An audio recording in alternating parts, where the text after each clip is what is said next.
Hi, my name is Anthony Armstrong.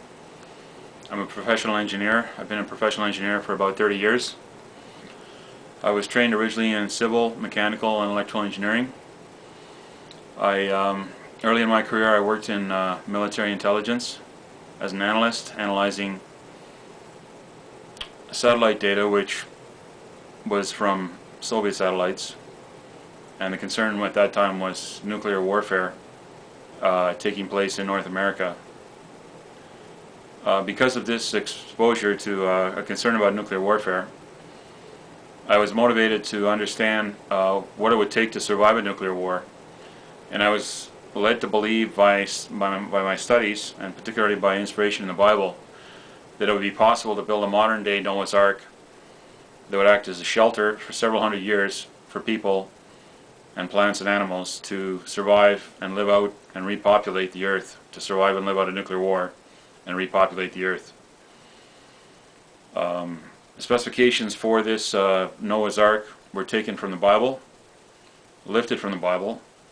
The specifications in regards to the Bible came to me after I was baptized in the Baptist Church and in the Holy Spirit, and realized that the specifications for New Jerusalem were actually specifications for modern day Noah's Ark in the context of a dome biosphere city, which could possibly move with special technology. The specification in the Bible, the basic specifications in the Bible come from Ezekiel and Revelation, and the Ezekiel specification is 4,500 by 4,500 cubits, which is about 6,750 by 6,750 feet, or a mile and a quarter by a mile and a quarter, for the base of the city, of the holy city. The base of the holy city is a square as specified in Revelation. The length, width, and height in combination are equal to 12,000 furlongs, which is about 1,500 miles, or 606 feet by 12,000. The full understanding is that this specification of 12,000 furlongs does not describe the length as well as the width and the height as all being 12,000 furlongs in length, but in combination being 12,000 furlongs in length. If the city was actually, the holy city was actually 12,000 furlongs along the length, the width, and the height, then it would be so big, 1,500 miles cube on a side, 1,500 miles on a side, that coming to rest on the earth, it would tear apart the whole earth with a wobble effect caused by a large body resting on the earth, which is 4,000 miles in radius, rotating at almost 1,000 miles an hour at the circumference. With such a rotation and such a large object on the surface of the earth would wobble and most probably break up its orbit and its revolution around the sun.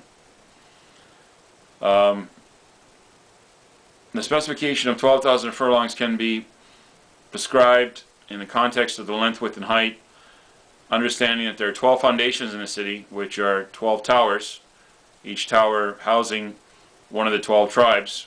The 12 towers are laid out to form a square with rounded corners in an X pattern, the geometry of which is specified by 10 lines of 1,200 cubits, a furlong in height. The base height of the towers is a furlong, 606 feet, 60 floors, 10 feet each. 606 feet to the apex of each tower, the apex being another 300 feet, coming to a pyramidal point at the top, supporting a canopy which supports a dome.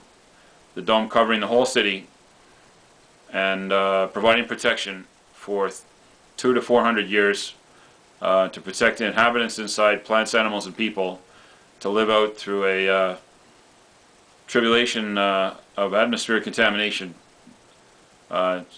living out this period until the inhabitants of the biosphere could emerge from the biosphere, recolonize the earth, and then colonize various parts of space. God bless all who see this.